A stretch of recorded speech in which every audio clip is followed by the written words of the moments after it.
Welcome back to GeoCrisis Update, your trusted source for detailed analysis of global conflicts and geopolitical developments. Today, we're focusing on a crucial topic that is dominating the geopolitical landscape: U.S. military aid to Ukraine and how the 2024 U.S. presidential election could fundamentally reshape the future of NATO's support for Ukraine. As the war in Ukraine drags on, NATO's commitment to Ukraine remains clear. Secretary General Jens Stoltenberg recently emphasized that the alliance's support for Ukraine is unwavering. But behind these strong statements, there's a reality that cannot be ignored. The U.S. plays a central role in funding and equipping Ukraine's military, and that role is becoming a key issue in U.S. domestic politics. With the 2024 presidential election fast approaching, the future of American aid to Ukraine hangs in the balance. Let's start by looking at the current situation. Since Russia's full-scale invasion in February 2022, the United States has emerged as the largest single donor to Ukraine, sending more than $75 billion in military, financial, and humanitarian aid. This support has been pivotal, enabling Ukraine to defend its sovereignty, push back Russian advances, and remain resilient in the face of relentless assault. U.S.-supplied weapons systems like HIMARS rocket launchers, Patriot missile defense systems, and armored vehicles have played a critical role on the battlefield. Without U.S. aid, Ukraine's military capabilities would be far more limited, and the course of the war could look drastically different.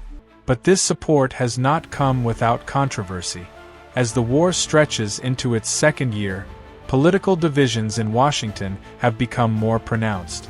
While President Biden's administration continues to advocate for strong, unwavering support for Ukraine, there is growing opposition from within the Republican Party. Several key Republican lawmakers have expressed skepticism about the continued flow of U.S. tax dollars to Ukraine, arguing that the funds would be better spent addressing domestic challenges, such as inflation, infrastructure, and border security. This division became even more apparent during recent debates over defense spending in Congress. A faction of Republicans, led by high-profile figures like former President Donald Trump and Florida Governor Ron DeSantis, has openly criticized the level of U.S. involvement in Ukraine. Trump has repeatedly stated that, if re-elected, he would push for a negotiated peace between Russia and Ukraine, which critics argue could amount to pressuring Ukraine into making territorial concessions to end the war. Trump's isolationist rhetoric resonates with a segment of the American electorate that is weary of foreign entanglements after decades of U.S. involvement in conflicts in the Middle East and elsewhere. Now, the U.S. election poses a significant uncertainty for NATO and Ukraine. If the Republican Party, particularly figures aligned with Trump's America First agenda, gains power, we could see a dramatic reduction in U.S. support for Ukraine. This isn't just hypothetical. Trump has previously indicated that he would cut off military aid and prioritize American problems first. While this stance appeals to his political base, it raises serious concerns for NATO allies who depend on a unified Western response to Russian aggression.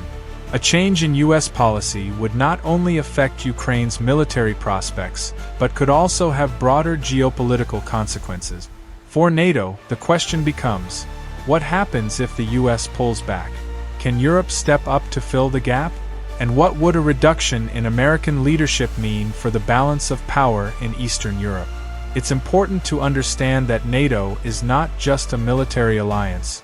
It is a political one. The strength of NATO comes from the collective will of its member states, led by the United States, to maintain peace and security in Europe. If the U.S. reduces its commitment, other NATO members like Germany, France, and the UK would have to increase their military spending to make up for the shortfall. But the reality is that, even with Europe's collective resources, it's hard to imagine any single country, or even the EU as a whole, matching the scale of U.S. military support. The U.S. remains the backbone of NATO's military capabilities, and a retreat would not just weaken Ukraine but could also embolden Russia. From Moscow's perspective, a shift in U.S. policy would be a strategic victory. Vladimir Putin has long sought to divide the West, and a U.S. pivot away from Ukraine could encourage Russia to escalate its offensive, perhaps even extending the conflict beyond Ukraine's borders. Putin has already tested NATO's resolve by striking near the Polish border and engaging in cyber attacks against NATO countries. If NATO appears fractured or hesitant, Russia may take more aggressive actions, believing that it can operate with impunity. There's also the question of how other global players would respond. China, for example, is watching the conflict in Ukraine closely. Beijing has its own territorial ambitions in places like Taiwan, and the way the West handles Ukraine will send a signal to Chinese leaders about how the international community might react to Chinese expansionism. A weakened NATO or a retreating US could embolden China to act more aggressively in the Indo-Pacific. Let's not forget the economic implications. The war in Ukraine has had a profound impact on global markets, particularly energy and food supplies. Sanctions on Russian oil and gas have created energy shortages in Europe, driving up prices and contributing to inflation worldwide. If U.S. support wanes and the conflict drags on, these economic pressures could intensify, with serious consequences for global stability. The longer the war continues, the more strain it puts on economies, making it a key issue not just for policymakers but for ordinary citizens across the globe. For Ukraine, the stakes are existential. Continued support from its Western allies is critical to its ability to defend itself and eventually force Russia to the negotiating table on terms that do not compromise Ukraine's sovereignty. But Kiev's worst-case scenario is a U.S. withdrawal, leaving Ukraine to fend for itself with limited resources. Such an outcome could lead to a frozen conflict, where Russia retains control over occupied territories, or even a collapse of Ukrainian resistance, allowing Russia to claim victory. However, it's not all doom and gloom. Ukraine has proven to be resilient, both militarily and politically. Ukrainian President Volodymyr Zelensky has worked tirelessly to secure international support, and public opinion in most Western countries still favors helping Ukraine. In Europe, leaders like German Chancellor Olaf Scholz and French President Emmanuel Macron have reiterated their commitment to backing Ukraine for as long as it takes.